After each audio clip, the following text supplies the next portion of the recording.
Bonsoir chers téléspectateurs, nous sommes encore très heureux de vous savoir nombreux derrière vos écrans pour suivre avec nous cette émission Le Disciple. Bonsoir pasteur. Bonsoir, c'est Blandine. Vous allez très bien? Je vais très en merveille. Oui, nous allons aussi très bien et je pense que nos téléspectateurs qui nous suivent vont très bien et ils sont heureux de nous suivre ce soir. Oui, pasteur, nous revenons encore sur ce plateau, toujours dans le souci d'édifier les enfants des dieux avec des sujets que nous emmenons ici pour que nous puissions débattre pour le peuple des dieux. Alors, ce soir, on va parler d'un sujet. Dans nos émissions précédentes, nous avons parlé d'emmener la parole dans le cœur.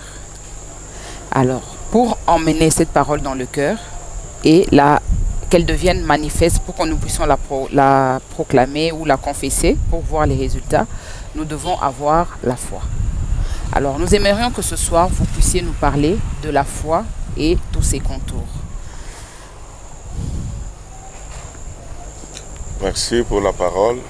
Merci, chers amis, les disciples. Merci à tous ceux qui s'intéressent à ces émissions. Que le Dieu Tout-Puissant vous comble de ses bénédictions célestes. Nous avons tous écouté l'introduction de la sœur Blandine ce soir. Elle nous a expliqué, elle a posé la question sans poser. Donc, nous aimerions encore,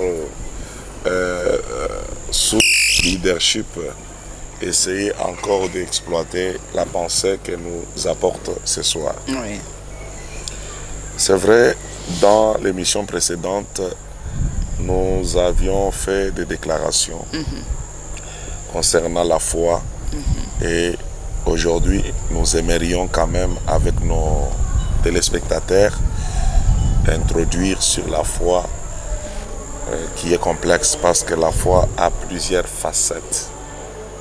Donc, nous essayerons de prendre la foi dans ces plusieurs facettes pour que les disciples aient toujours quoi approfondir, étudier et expérimenter. C'est ainsi, si je reviens tout simplement par définition, nous prenons le parole de l'apôtre Paul dans le livre des Hébreux chapitre 11, où nous voyons l'apôtre nous donner la définition de la foi, disant que la foi c'est une ferme assurance des choses qu'on espère, une démonstration des choses qu'on espère et celles qu'on ne voit pas. Donc, premièrement, on ne voit pas ces choses, mais vous êtes appelés par définition à espérer, à les avoir. De les espérer et démontrer. Nous avons là des concepts, la démonstration et l'espérance. Donc, dans la foi, nous trouvons les deux éléments. Nous avons l'espérance et nous avons la démonstration. Donc, ces deux-là marchent ensemble.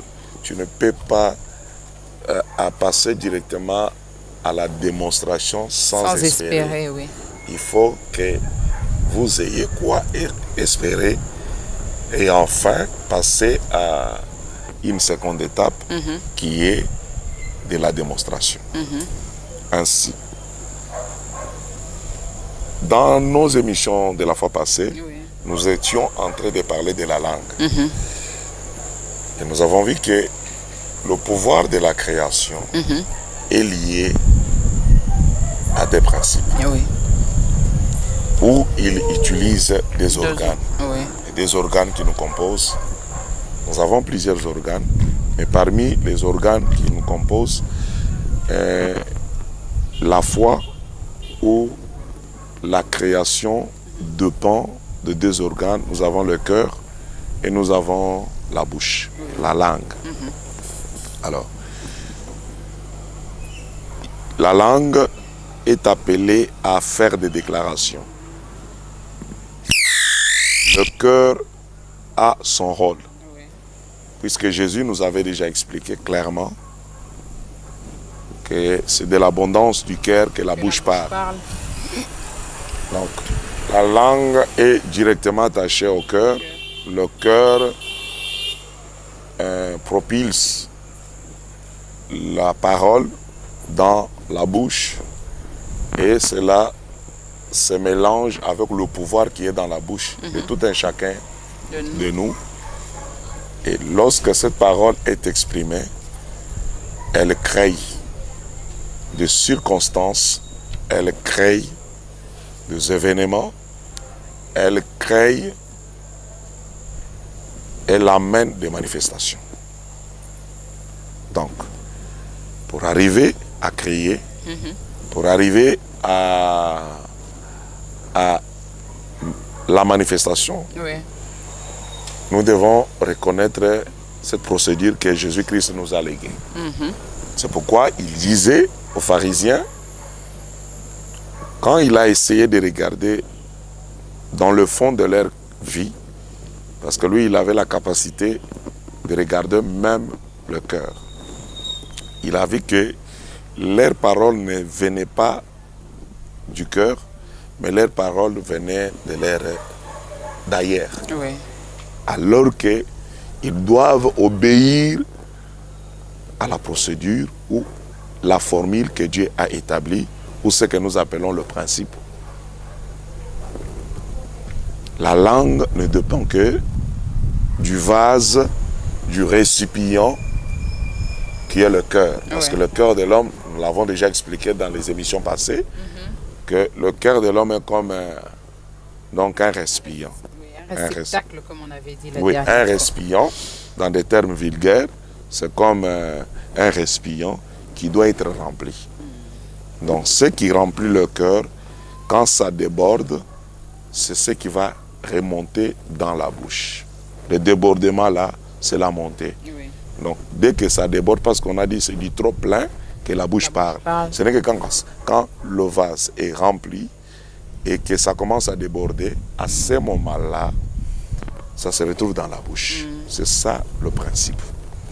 Puisque Jésus a parlé du cœur et de la bouche, nous avons vu encore notre passage où lui-même dit que, attention, ne soyez pas comme des aveugles, vous les disciples, soyez réellement des hommes et des femmes qui ont été initiés par Christ lui-même. Oui, oui. Et dans l'initiation, il nous dira que ce qui suit l'homme, ce n'est pas ce qui entre dans sa bouche, mais c'est ce qui sort de sa bouche. Et il va en bas, le même jour de ce sermon, il explique que ce qui sort aussi de la bouche vient du cœur. C'est cela ce qui suit l'homme. Donc par ce mécanisme, vous comprenez que le corps de l'homme dépend de toute déclaration qu'il déclare dans sa bouche. Si je dois être en bonne santé, ma bonne santé dépendra des déclarations que je vais exprimer. Si je vais avoir une santé médiocre, tout cela dépend des déclarations qui sortent de ma bouche. Vous allez me dire, mais est-ce que nous sommes responsables? Il y a des fois des gens qui cherchent à grossir. Non, mais c'est très simple. C'est très simple si vous connaissez la loi que Dieu a établie, qui sont le soubassement de la foi. Parce que nous parlons de fondamentaux. La foi a un fondement. Donc, nous voulons parler du fondement fondamental de la foi. Nous voulons comprendre c'est quoi ce fondement de la foi. Le fondement fondamental de la foi. La foi a un fondement. La foi en elle-même est une loi. Mais une loi mère qui a tout autour d'elle plusieurs principes. Où il travaille avec plusieurs principes. La foi, premièrement, nous devons la situer. La foi n'est pas mentale, bien qu'on peut parler dans un autre langage, qu'il y a aussi la foi mentale, à un niveau. Mais la foi dont nous sommes en train de partager avec les disciples dans cette émission, nous voulons parler de la foi du cœur. La foi a toujours été dans le cœur.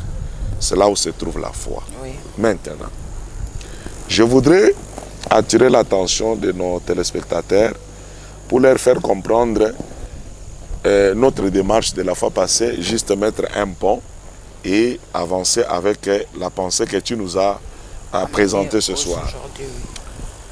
Qu'est-ce que nous avions dit? Nous avions dit que l'homme, tout ce qu'il déclare dans sa bouche, ça vient de son cœur.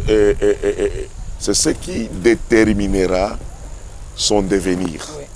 Donc le devenir de tout un chacun de nous, et vous les disciples, dépend de vos déclarations.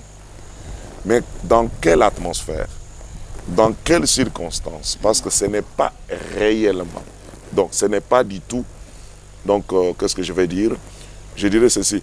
Ce n'est pas exclusivement que toute parole qui sort de moi, ce sont ces paroles-là qui vont créer mon devenir. Oui.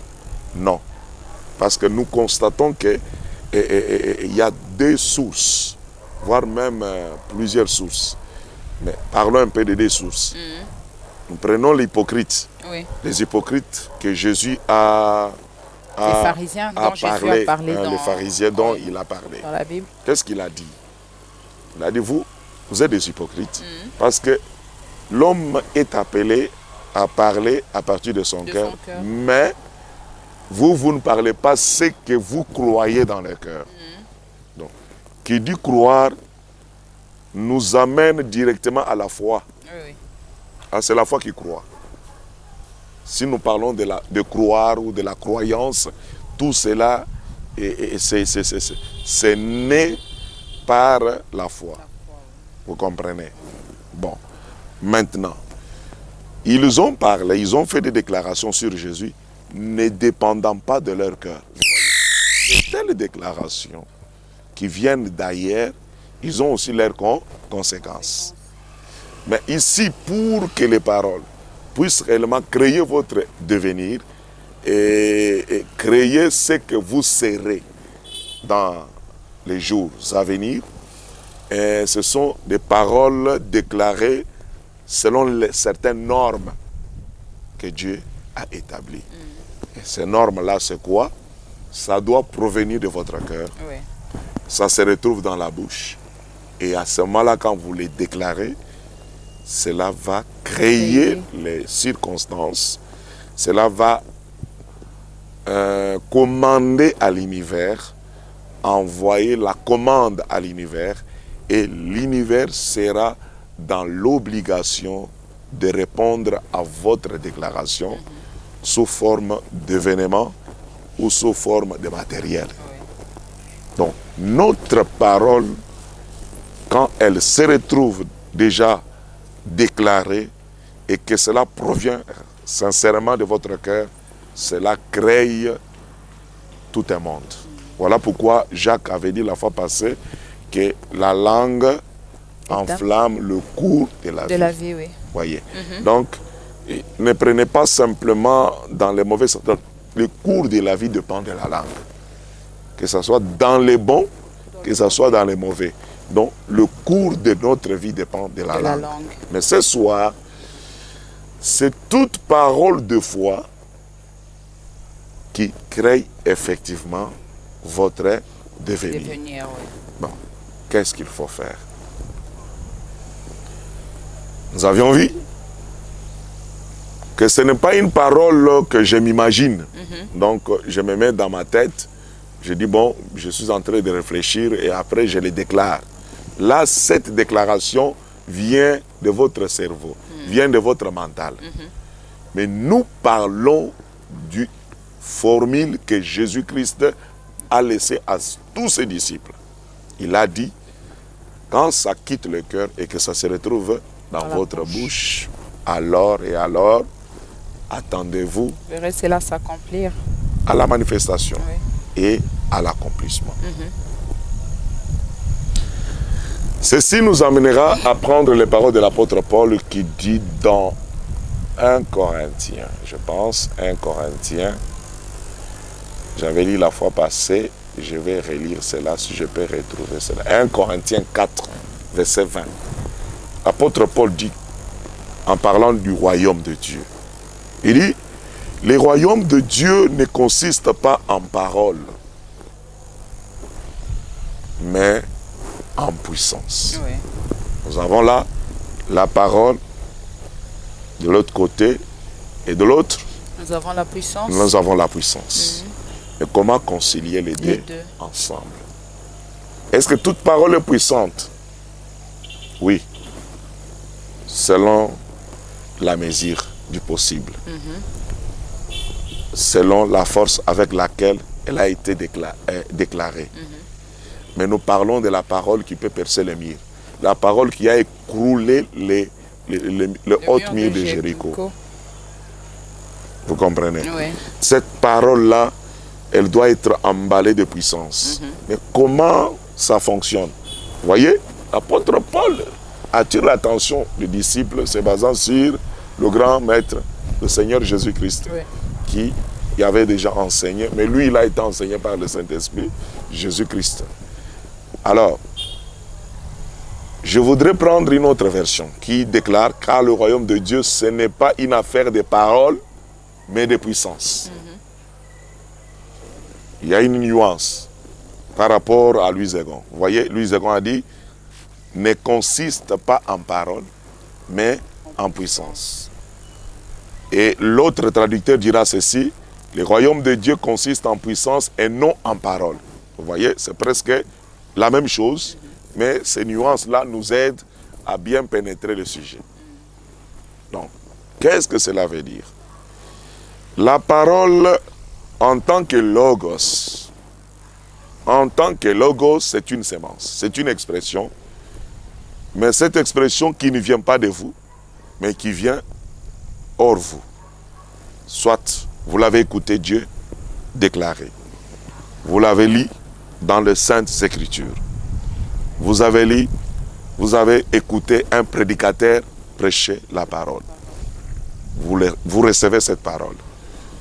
Et la manière que Dieu vous a façonné, c'est d'enregistrer. C'est premièrement une partie de votre cerveau qui va faire ce travail.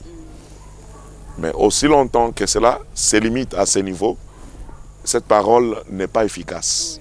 Cette parole ne vous aidera pas. Il faut que la parole trouve le chemin du cœur. Voyez, il faut que l'enregistrement trouve le chemin du cœur. Il faut l'amener jusqu'au fond du cœur. Nous savons que le cœur a sa façon d'apprendre. Le cœur apprend par répétition, par méditation. Voilà là où intervient la méditation. Et une fois accompli cet acte de méditer, cette parole trouvera son chemin vers le cœur. Et une fois que la parole se trouve aussi dans votre cœur, nous attendrons maintenant le moment du retour. Elle doit ressortir et se retrouver dans votre bouche.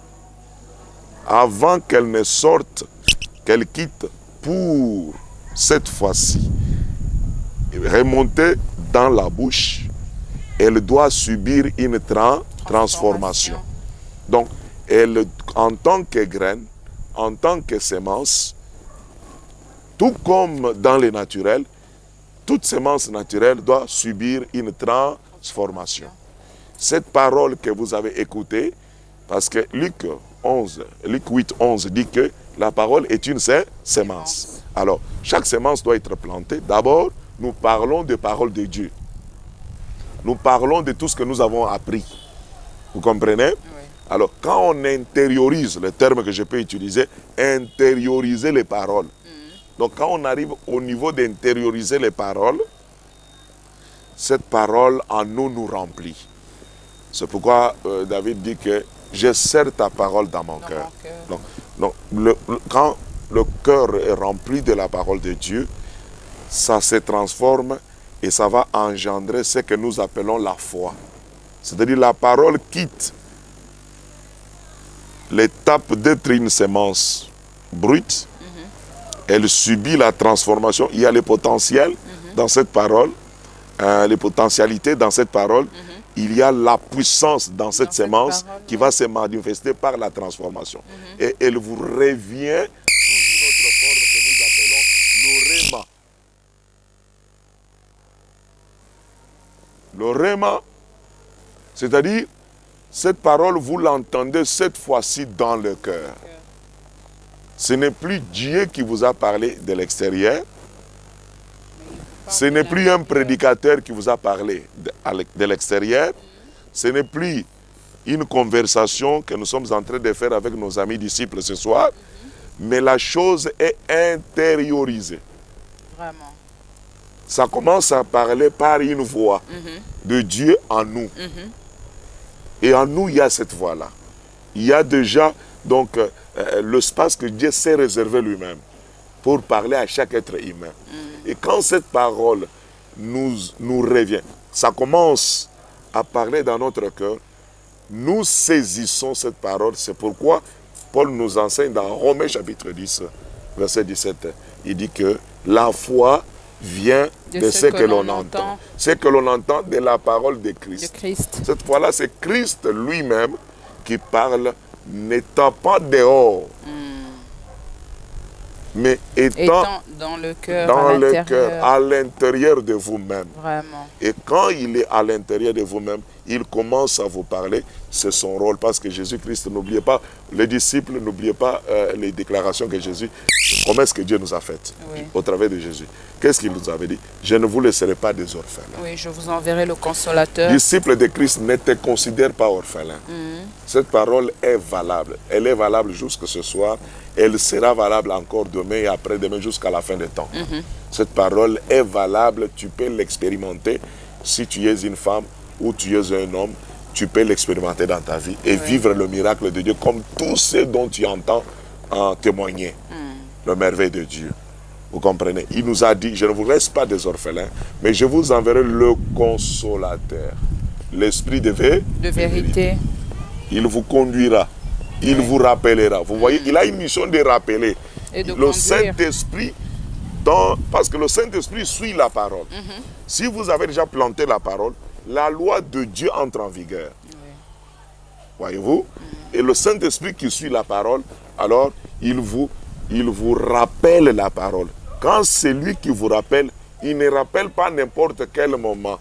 Il vous rappelle cette parole selon les besoins que vous avez et selon les circonstances dont vous êtes en train de traverser. Il sait lui-même quoi vous donner. Voilà pourquoi il nous est dit dans les Saintes Écritures, ne vous inquiétez pas lorsque vous serez devant les magistrats, lorsque vous serez devant, ne vous inquiétez pas. À l'instant, je vous donnerai quoi? Non, c'est lui le Saint-Esprit. Il puise dans les pépinières. Je dirais encore, je vais ajouter un mot. Le cœur de l'homme, c'est le pépinière. Le cœur de l'homme, c'est l'incubateur. Où nous avons parlé de l'incubation. Voilà, l'incubateur. Dans le cœur de l'homme, c'est la couveuse. Voilà, parce que la couveuse, c'est l'incubation. C'est l'action de couver. Ça fait le même travail. Voilà, c'est ça. Le cœur de l'homme doit recevoir. On ne peut pas parler si on n'a pas reçu. C'est pourquoi Jésus vient avec la logique que nous aimons dans nos émissions, les disciples. À chaque fois, nous ne manquons jamais de citer les phrases de Jésus. Si vous demeurez en moi, et que ma parole demeure en vous, alors demandez. Donc, chaque disciple doit apprendre les deux étapes avant de créer, avant de parler. Parce qu'on ne parle pas sans parole. On parle parce qu'il y a la parole qui est déjà là, le vase est là, rempli, et la parole ressort. Et quand elle ressort, elle vient de la foi. Donc, c'est la parole de la foi. C'est pourquoi l'apôtre Paul dit, Sœur Blandine, je sais que vous m'amenez déjà à... Laissez-moi un peu, je chute déjà même. Et avant que tu me le demandes, je vais chuter sans souci. Oui, parce que là...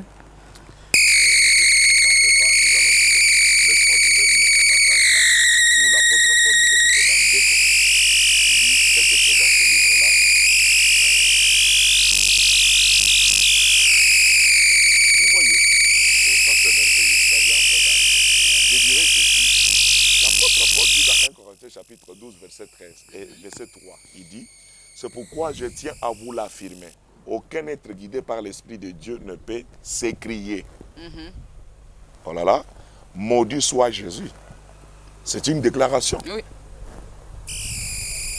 Et personne ne peut déclarer Jésus est le Seigneur s'il n'est pas guidé par le Saint-Esprit. Mais cependant, nous avons plusieurs personnes qui chantent Jésus. Tu trouves quelqu'un qui se cogne contre un truc, Jésus. Hein, tu vois un peu, monsieur, dans de mauvaises conditions, il déclare Jésus. Vous voyez? Mais est-ce que quand il l'a déclaré là, ça vient de la source, qui est le cœur? C'est ça. Non, il a déclaré comme ça. Mais on dit le rôle du Saint-Esprit, aucun être ne peut affirmer. Hein? Il ne peut affirmer que maudit soit Jésus en disant aux autres que c'est par le Saint-Esprit. Non, le Saint-Esprit ne peut pas se maudire. Non, le Saint-Esprit ne peut pas se maudire. Vous comprenez par cette déclaration que nous devons entendre le Saint-Esprit nous parler. Et quand nous saisissons les paroles du Saint-Esprit, nous les déclarons. Oh, c'est là la parole puissante ou la parole de la foi. Ok? Oui, pasteur. Je n'ai pas touché le sujet. Oui. J'ajoute un élément. Écoutez encore un autre élément pour chuter. Je termine. Je chute dans 1 Corinthiens chapitre 4, verset 13. L'apôtre Paul ajoute, il dit ceci.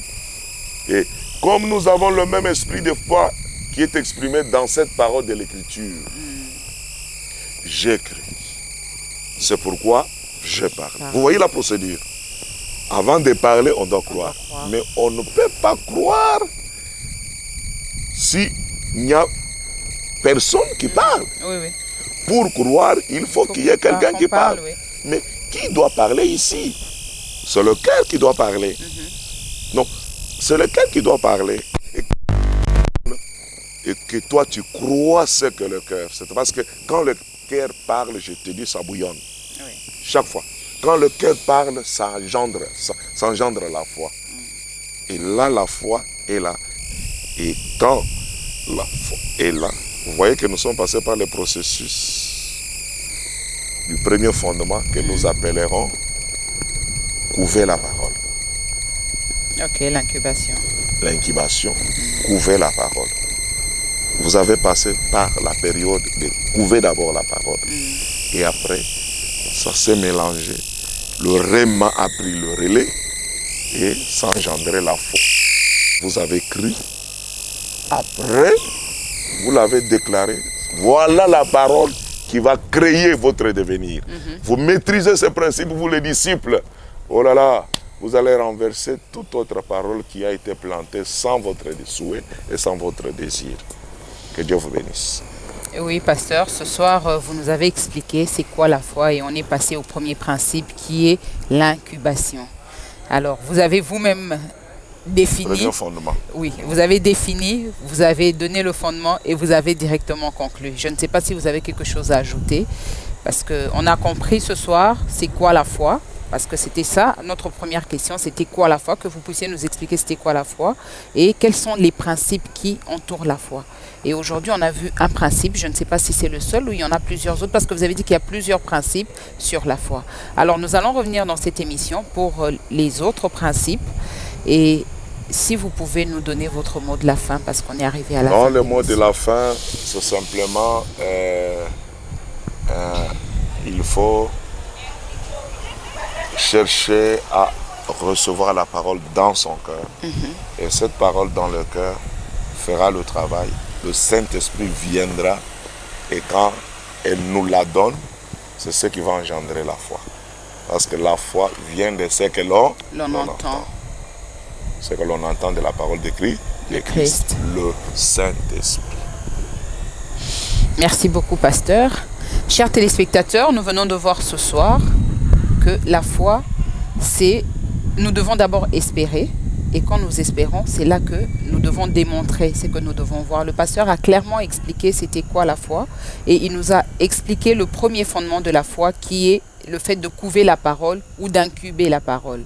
Alors, nous vous appelons encore à amener la parole dans le cœur parce que c'est cette parole qui va se déclarer, comme le pasteur vient de le dire, quand le réma entre, c'est ça qui va apporter les fruits. Nous reviendrons encore sur ce plateau pour la suite de cette émission sur la foi. N'oubliez pas de nous suivre tous les mardis. Comme à l'accoutumée dans cette émission, on ne la termine jamais sans un mot de prière. Pasteur, s'il vous plaît, un mot de prière. Seigneur, notre Dieu, notre roi, toi qui es l'auteur de la vie, le maître des mouvements, de chaque circonstance, je viens avec le disciple. Tu connais ta fille et ton fils qui est dans les besoins, qui a envie réellement d'expérimenter. Et nous te prions que ta main puissante soit sur chacun. Tout celui qui arrivera à entrer en contact avec ces paroles, que ces paroles transforment sa vie et que la véritable foi naisse et qu'elle puisse expérimenter dans ses requêtes et dans ses besoins. Que le miracle s'opère et que toi, l'Éternel, tu prouves réellement que tu es celui qui a déclaré le signe et les miracles vous accompagneront. Qu'il en soit ainsi, au nom de Jésus-Christ. Amen. Amen. Merci beaucoup, chers téléspectateurs, de nous avoir suivis avec beaucoup d'attention. On se reverra le mardi prochain à la même heure sur la même chaîne. N'oubliez pas de vous abonner, n'oubliez pas de liker. Ça nous fera plaisir si vous mettez beaucoup de likes, si vous nous suivez. N'oubliez pas de cliquer sur la cloche de notification, comme ça vous serez informés de toutes les émissions qui seront mises en ligne. À mardi prochain, au revoir.